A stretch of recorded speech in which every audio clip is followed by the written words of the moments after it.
All right, I think that's the signal. Hello, everyone. Wow, that's a full room. Good stuff. All right, well, thanks for coming. My name is Simon Wong. I work for Scalar Decisions here in Vancouver. As of 3 weeks ago, I guess I could say Scalar, a CDW company. So that's not official yet. I don't think I'm supposed to say that, but that's what's happening. I'm presenting on cloud security. I'll get into why, but for those of you who don't know me, let me explain what my role is, because fair questions in all the presentations that you're seeing today, all the presentations you've attended, a completely fair question to ask, and you all think it, but you're too polite to say it, is who is this guy and what does he sell? Is he a consultant? He's trying to sell me his time? Is he selling some technology? Let's figure it out. So I'll just come clean with you what I do. My role is acting as a consultant to customers to help them progress their security programs. I have all kinds of customers in different stages of maturity. Some of them are trying to figure out where to start. How do I do a risk-based security program? Some of them are executing against an established program, but there's never enough time in a day to get all the things they need to get done. A lot of you might know Scalar as an infrastructure company, and we're a security infrastructure company. And security technology is complicated, and that consumes a lot of us. I see 6 of my colleagues here in the room that all work on that side of the business. But there's a lot of small, discrete activities within a security program that I help customers execute against. And a part of the reason why I chose to do this presentation on cloud security is I see a lot of the same patterns in my discussions with customers, and I thought I'd share that with you. One thing I'd ask you all to do is please give me feedback. This is actually the first time I'm presenting this particular PowerPoint slide. So if I didn't want a career where we get to stand on chairs and yell at each other over philosophical differences, I wouldn't have worked in IT. I love that stuff. So please give me feedback if you disagree. And please let me know. I'm hoping there's something in this presentation for all of you to take back from your organizations and that is useful for you. So let me know. If there's something here that you think you can run with, let me know. If you said, Simon, I went through all 45 minutes of your presentation and there's nothing I can glean from it, I want to hear that too. Please give me your feedback. All right. So why cloud security? Never too late for Zoolander memes. Every vendor outside this room, ourselves included, is now a cloud security vendor. You may have noticed this. 2 years ago, we were all ransomware solution vendors. Today, we're all cloud security vendors. What is going on, right? Is it marketing? Is it the kind of thing where you talk about it enough, people will buy it? Or is there merit to the fact that this is a priority? I would argue there are some sound reasons why we should consider this an opportunity. Because for those of you who are security professionals in the room, your leaders are asking you, what does this shift mean for us? And a little bit of definition, because there's other presentations on cloud. Some presentations on cloud, they're talking about hyperscale infrastructure service, kind of like Amazon, Azure, GCP, etc. But for the purpose of this presentation, I'm going to reference cloud as kind of the royal we cloud. I mean, everything, software as a service, infrastructure as a service, everything else that you can imagine in terms of shifting workloads away from your on-premise infrastructure off to somebody else's server. All right? So number one is that we're being asked by our leadership what this means for organizations. We're being asked the same questions. I'm going to go through what those questions are. You're being inundated with messaging. So like I said, I was joking earlier, every vendor is now a cloud security vendor. I think we do, it's all very well intentioned, but we do a great job of making it as confusing as possible for you as customers to understand which pieces you need to say, I have a plan here for cloud security. Right? So I'm going to try and make sense of this. So here's a chart. Can't fight the tide. It's happening. Cloud is a preferential consumption model. The value proposition of agility is playing out. It's happening. I'm not going to talk about this too. There's an IDC survey that says, look, bar goes up. This is an interesting one. This is a set of data. I think it's like 10,000 customers. They're all Datadog customers. And it's counting, if you can't see the axes, it's counting the number of containers running per organization. So workloads, we knew this was happening, but the pace at which this is happening, I think, is exceeding analyst expectations. What does this mean in terms of how we're deploying workloads now as containers? What does this mean for vulnerability management? You've probably heard this discussion point if you talk to some of the vendors in the room outside. Okay? Now this is why I think we should be concerned. I'm referencing our own study. This is a 2017 Scalar study, cloud study. You can't read the fine print. What it says is, was your company able to overcome its concerns and or challenges about cloud security? And over 50% of respondents said, we overcame it. Mission accomplished. We're in the cloud and we're secure. Which is concerning, that we think of security as something that needs to be overcome, and then we're done, and now we have our new functionality, we've got our new product release, or what have you, or new service for our citizens, and we're done and we move on. So this is grounds, to me, I think for a lot of you, I'm preaching to the choir because this is a security conference. There's a lot of security professionals in the room. This is grounds for concern. Okay, so let's take it apart. I'm not the first person to say, where do you start on cloud security? But I want to point you all to some references. I didn't include QR codes or URLs because nobody writes those down. I'm just going to tell you what to Google.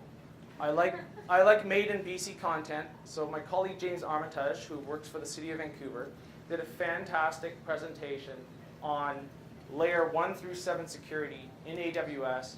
It's specific to public sector. So not all the information in this presentation might be consumable for you in the context of your organization, but I highly recommend it. And I wanted to put this up because I don't want to use this time with you to reiterate some of the fantastic points that James has made. So among those, how to take advantage of the opportunity in moving to cloud, that you can now have everything logged. You can now have every event in that infrastructure captured in a meaningful way, but you have to kind of seize that opportunity. He does a good job of breaking that down. He also does a very good job of breaking down the native AWS tool set available to you, step by step, everything that you can consider. So I don't want to repeat that, and I didn't want to make this specific to AWS or even to public cloud as infrastructure as service. All right. Here's another great reference for you. And this is a shameless plug. For those of you who have participated in the Cloud Security Alliance meetups here in Vancouver, we have a chapter. We have a meetup every couple of months. I think our next one is going to be coincident with B-Sides, for those of you attending B-Sides conference. But the CSA, the Google terms are CSA security guidance. They've sliced this a different way. They've looked at it as domains. And they've broken it out into, 12 or 14 domains. And so if you want the right approach, if you want a comprehensive, detailed approach, it's out there for you to use. This is, I think, a 140-page document. It's a very domain-focused approach. For example, some of these domains are massive in themselves. Like some of these domains are full-day seminars in themselves. Example, application security, domain 10, application security. We'll just put that all in one big domain. But there's a lot of reasonable guidance there for you. All right. So here's the thing, if you've sat in on cloud security presentations, you've seen some themes over and over and over again. So what I knew my presentation was going to be in the afternoon, so I wanted to assume you came in with a base level of understanding, all right? So this is stuff we're just going to gloss over. I just listed out. Number one, you understand just because a cloud provider, whether it's SaaS provider or it's AWS, if they say I'm certified to this, it does not infer that, from that you cannot infer that your organization, your processes are also compliant. You already know that. You know the difference between compliance and security. We're not going to talk about that. You know that it feels like an unwinnable war and that your users are way out ahead of you. And there's a lot of us that go on the talk track around how frightening our users are. But you're doing everything you can do in your organization to address that as constructively as you can. So we're not going to talk about that. You don't have enough people. We love talking about this. We talk about this every year for the last 5 years. Guess what? We'll never have enough people. That's cybersecurity. It's an exercise in prioritization and risk. Okay, and the last one is, the spirit of my presentation is I wanted to give you all a really focused to-do list because I wanted to assume that all of you know how to do this right. You all know where to look to get the background to do a proper threat risk assessment, lay out governance for cybersecurity within your organizations. So I just want to say I'm going to present a to-do list because I have to make it fit in a half-hour presentation. But it's not a substitute for doing it the right way. And you know where you are in your journeys as organizations. So I couldn't help but notice, I was talking about patterns, is that even with the shift to cloud, what we get asked doesn't change. And I mapped this back to kind of there's 5 NIST cybersecurity capabilities. I'm just going to talk about three. The three are often mentioned in much of the marketing material for a lot of technology and solution providers. Tell me if these sound familiar to you. You know them as protect, detect, and respond, right?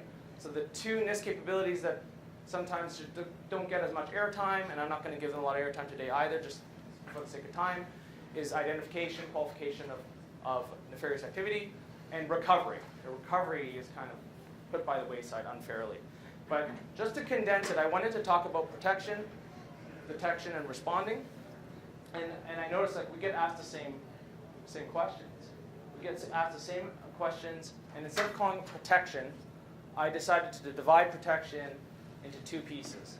There's one where it's, can you demonstrate your basic accountability? So it's not a matter of what technology you have in place to protect your environment. Basic accountability, for example, would be something bad happened. We knew about the vulnerability externally exposed to the internet for 200 days. How do you defend what you've done? It wasn't a question of budget. It wasn't a question of capability. You knew about it. We just couldn't get it done. These are just basic accountabilities, right, that make us look stupid if something happens. So again, I like to break protection technologies really into two halves. Ones that are deterministic, where, for example, a lot of network security and network segregation is deterministic. We can go to our management and say, I know that a user over here cannot access this over there, and I can stand by that. And there's a whole new class of technologies that are non-deterministic, where you have to have faith in the ability for them to conduct behavioral analysis or whatnot, but they cannot guarantee you an outcome the same way some of these other technologies can. All right? We still get asked, can we detect threats? We still get asked, what is our ability to respond to threats? Are we in a good position? Do we practice an incident response plan? We've heard all this over the last day or so. So here's what changes with cloud.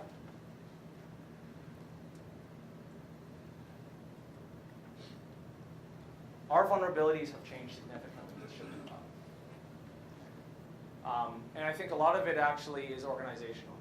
So there was a time, 10 years ago, 20 years ago, when everything was on-prem. You could look to the owner of the network, and they could demonstrate accountability for access to all the information that you were in custody of as an organization.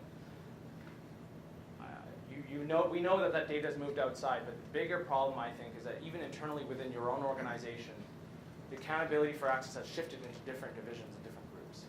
And so there's a loss of consolidated ownership, and that's the real risk, right? Because if you're a security officer, instead of just talking to the network team, you now have to talk to 3 or 4 teams to establish that same comprehensive assurance that you can demonstrate a control. This is a big deal. It's kind of glossed over because it's not really related to technology. It's more related to organizational change that comes with cloud. With the shift to cloud, we're also having entirely new classes of vulnerabilities being created. Things that were a problem, or things that are a problem now, weren't a problem 5 years ago. Related, for example, to secrets management, API key exposure. These weren't an issue 5 years ago. They came with this shift to cloud. We are now way behind on detecting threats. Sandy talked about AWS Inspector, right? So the cloud providers give us tools to detect these things, but are these tools being operated by the security team, or are they being operated by the team responsible for the public cloud infrastructure? More often than not, it's the latter. And so unless you can find a way to share that accountability within the organization functionally, you're going to kind of lose sight of what might be a massive exposure, something being opened to the internet that yesterday wasn't, and you had no line of sight to that. The change request didn't come through the networking the way it used to. And then a theme of a lot of the solution providers in the room outside is that users are no longer behind the corporate firewall, which is true. So a lot of application user traffic just isn't being inspected because they're going straight from wherever they are to your SaaS provider. And so there's a whole class of tool sets that cater to that. Okay. Lastly, your incident response and how you practice it is no longer valid unless you've updated it to deal with your SaaS providers. Like, for example, do you practice scenarios where the SaaS provider managing a critical system that has your customer information or personal information in it, where they themselves are breached, is that exercise. So speaking earlier about like knowing how to do it right, this is a framework. This is also part of the CCSK that's published by the Cloud Security Alliance. If you are a mature organization in terms of risk management, when you have dozens of these risk matrices that align probability with impact, and what they've done here, the CSA has done, I'll give you some examples. R6 in the upper left corner, so it's deemed highly probable but low impact, is that your cloud provider could get acquired. So, so that's up over here. I'm just giving examples because these numbers themselves don't mean anything to you. So, what are we concerned with, right? We're really concerned with intersection. And the only problem I have with this is the right approach, but the only problem I have with this approach is it's very difficult to make this consumable by your management. Unless you have extremely detail-oriented management and very mature risk management practices, these exercises don't always bubble to the top. I'm not saying don't do them. You have to do them. But it's really about messaging the consolidated output of these exercises, the so what, back to your management, that is crucial, right? Another example, so what is deemed here very low probability, but just horrific in impact would be, over here, would be something like loss of governance or loss of ability to even decide who bears the risk for what decision. All right. So I tried to make kind of a kid's version of this, and this is why I had all those slides with the caveats before. I'm going to give you a dangerous to-do list, a one-size-fits-all. Irrespective of the context of your organization, I'm not going to be Mr. Sensitive. I'm just going to say do this. But how many times have you been in a room with a business stakeholder and they said, why don't you just tell me what to do? Just tell me what needs to be done, right? So here's this is me talking, not the opinion of my employer. This is my individual opinion. This is just from the gut, right? It's a Venn diagram. Likely on the left, horrific on the right.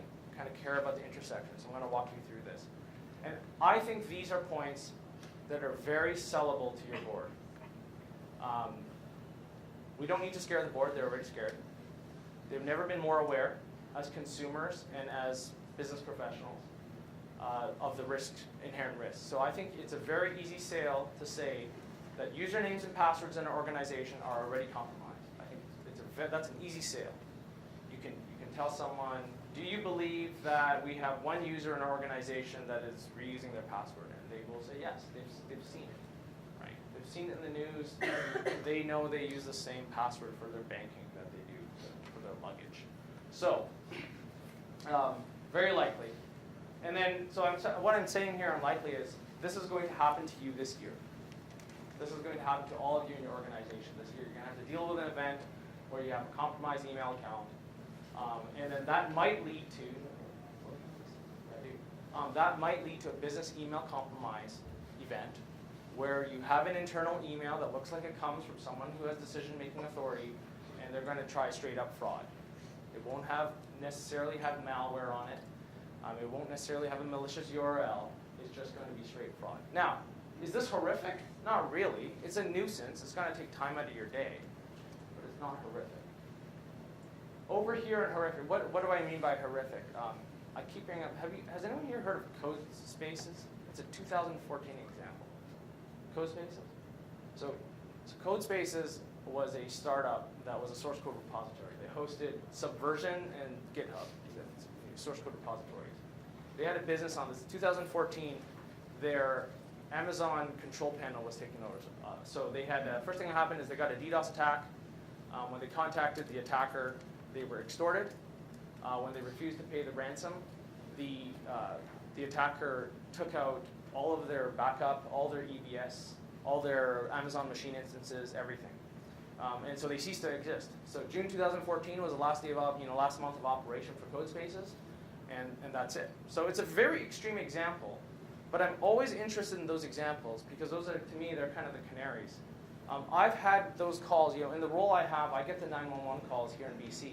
I know of organizations, they're retail, small, medium business retailers, and the same things happen to them, and they've basically lost their customer database, they've lost all of their ability to pay their vendors, run payroll, and they move on. I mean, they have a relatively low risk profile. These are not massive businesses. These are people organizations that employ a dozen people or so. But that's the most horrific outcome. That's a business continuity event. So this is annoying. This is horrific. Just to explain the terms, privilege access exposure is kind of an example I was just giving you in a cloud environment where you've lost control of your admin credentials and you don't have multi-factor enabled, so it's a really bad place to be. I would consider a mass data exfiltration event to be a horrific thing where all the data you have, you lost it all. Forget about protecting your crown jewels. Don't worry, it's all out there now. That's horrific.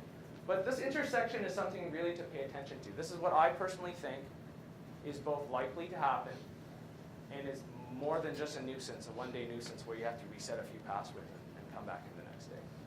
So what I'm talking about here are the certificates that authorize the products that you make. So think of, for example, the applications you publish to the Google Play Store or the Apple Store. What if that gets hijacked? It happens, right? Like organizations aren't investing heavily in protecting those secrets. Things like API keys, being found in public source code repositories and then being abused. This is more complicated to unwind. This is not a one-day event. This is going to be weeks and months, and within your organization have a very high cost. And then lastly, this supply chain attack where your product that you offer or the service you offer is built on third parties that are themselves compromised. It's likely, and more damage than wiping a laptop. So very practical. If this is the problem, what can we do? If we had to do 6 things, what would they be? And this is where I get extremely prescriptive. I think for this year, for 2019, in terms of identity and access management, multi-factor authentication is table stakes. I know that for those of you who read the blogs and listen to podcasts, there's ways to abuse second factor, depending on what the second factor is. The SMS one got a lot of attention. There's now social engineering type exercise that I convince you to try and log into your corporate resource and approve the authentication, but what you're approving is really my login as a malicious user. But you know what? It's table stakes now, and it's not for your VPN users anymore. It's not just for your administrators anymore. It's for every single person in your organization. I get a lot of pushback from my customers saying, well, Simon, you don't understand. I have legacy applications I need to integrate with. I have users that are going to revolt because they have to do one more thing with a mobile authenticator or a soft token or biometrics or what have you. And I would argue the opposite. I think this multi-factor authentication has been consumerized. It's got greater acceptance. And I think it's a great example of where, as a security team, you can actually get a win in terms of usability. You can actually be seen as enabling the business. Because that one session you have for all your sanctioned applications for that month or day or whatever you set up your policy to be, enables your users. You can trigger multi-factor or second factor off the command line when you run sudo. So we're there now. The technology exists. This is something I think is a priority to sort out this year. Oh, the best litmus test is I'm lucky enough to work with companies that have this sorted out, and they are in a very happy place. Really happy place, and they go to their management with a lot of confidence that they have a solid posture, at least identity and access related. Okay. Securing your secrets, I've completely oversimplified what that entails.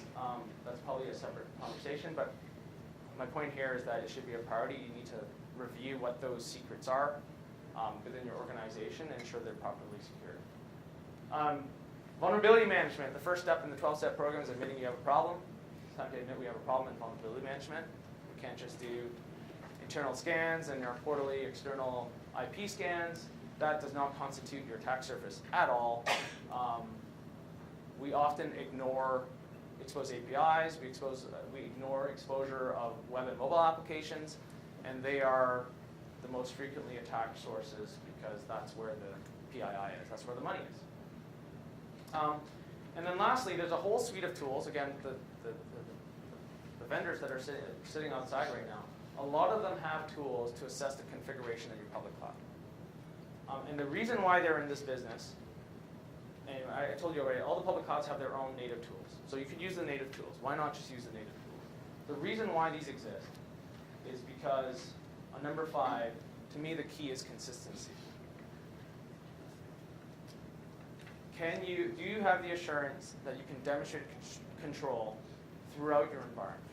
So unless your organization is 100% in Azure, can you really use Azure Security Center or AWS Inspector to report on the compliance of those controls for your whole organization? You can, and that's why all the existing vendors that were already doing vulnerability management, all the existing vendors that were your firewall, where you used to go 10 years ago to get all the answers to the questions you had about who had access to what, they are now all in the business of ensuring that they can stretch to every public cloud scenario and SaaS vendor scenario.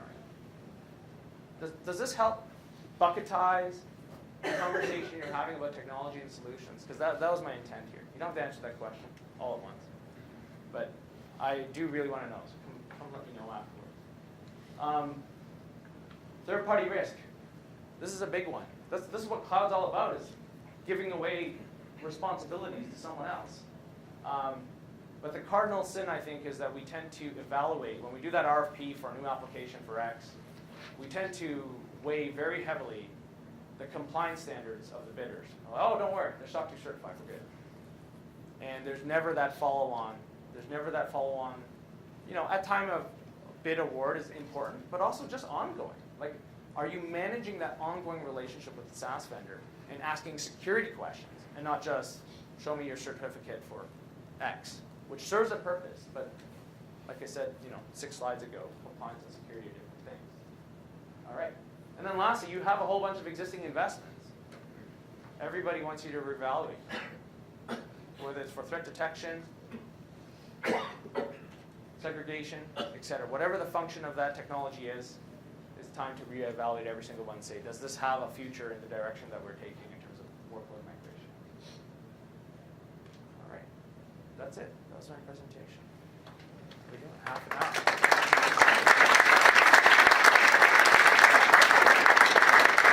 I'm going to stick around. Would love to talk to somebody. Let me know. Sandy?